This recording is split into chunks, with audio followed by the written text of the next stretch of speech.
Alors sur la question que faire concrètement pour changer les choses vraiment,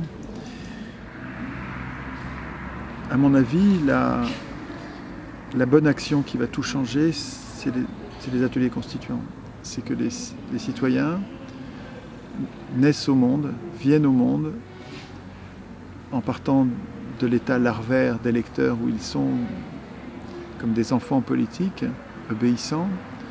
Il faudrait que les électeurs se transforment en citoyens dignes de ce nom, c'est-à-dire deviennent constituants, c'est-à-dire deviennent capables de lire une constitution pour s'apercevoir, en la critiquant, pour s'apercevoir que c'est un fait, que c'est une fausse, c'est une mauvaise constitution. Donc il faut apprendre à lire, critiquer une constitution, et puis qu'ils apprennent à en écrire une nouvelle, meilleure, dans laquelle ils deviendront capables, parce qu'ils se sont entraînés concrètement, régulièrement, individuellement et collectivement, suivant les cas, suivant leurs préférences, ils se seront entraînés à écrire eux-mêmes la puissance politique dont le peuple a besoin pour imposer la paix et la justice.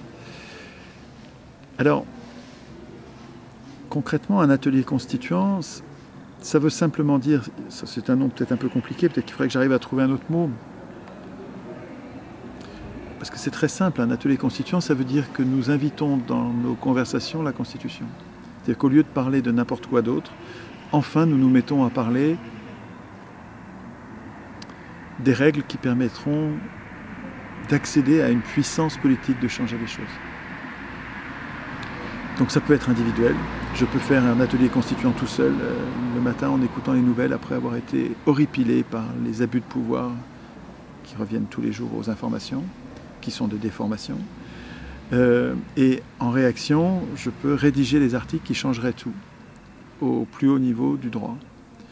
Donc je peux faire des ateliers constituants tout seul, je peux en faire avec mes amis, avec mes enfants, avec mes parents, avec mes collègues de travail, avec des voisins, avec des copains, avec des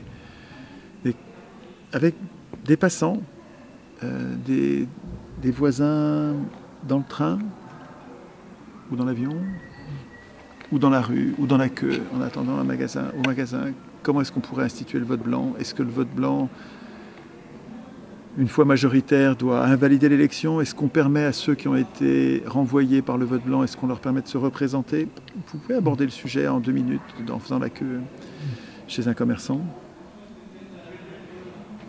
Et ce n'est pas parce que ça va pas changer les choses tout de suite. C'est vrai qu'il faudra s'entraîner, il faudrait qu'on devienne très nombreux. C'est pour ça qu'il faut en parler à tout le monde autour de nous et faire des ateliers avec n'importe qui, avec des inconnus.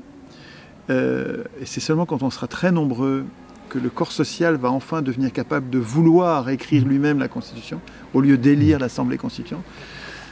Et c'est pas parce que ça va pas marcher tout de suite que c'est pas ça qu'il faut faire.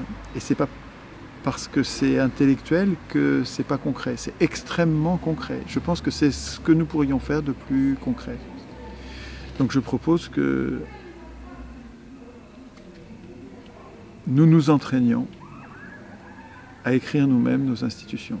Que nous les représenter, nous qui ne voulons pas être les représentants, nous entraînions à réfléchir à qui vont être nos représentants, comment ils vont être contrôlés, comment ils vont être punis, comment nous allons garder la main, comment nous allons créer la monnaie pour assurer la prospérité et venir à bout du chômage, comment nous allons créer la monnaie, comment nous allons la détruire, comment nous allons surveiller la quantité.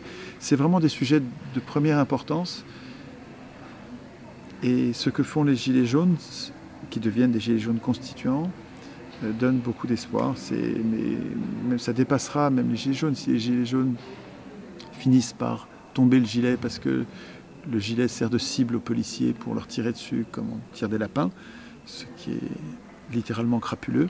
On comprend que les Gilets jaunes tombent le gilet puisque ça fait d'eux des cibles du pouvoir tyrannique qui leur tire dessus. Même si les Gilets jaunes s'arrêtent, les citoyens resteront constituants. On n'a pas besoin de Gilets jaunes pour être constituants. Mais ne croyez pas que c'est théorique, c'est ce que nous pouvons faire de plus pratique pour enfin changer les choses réellement.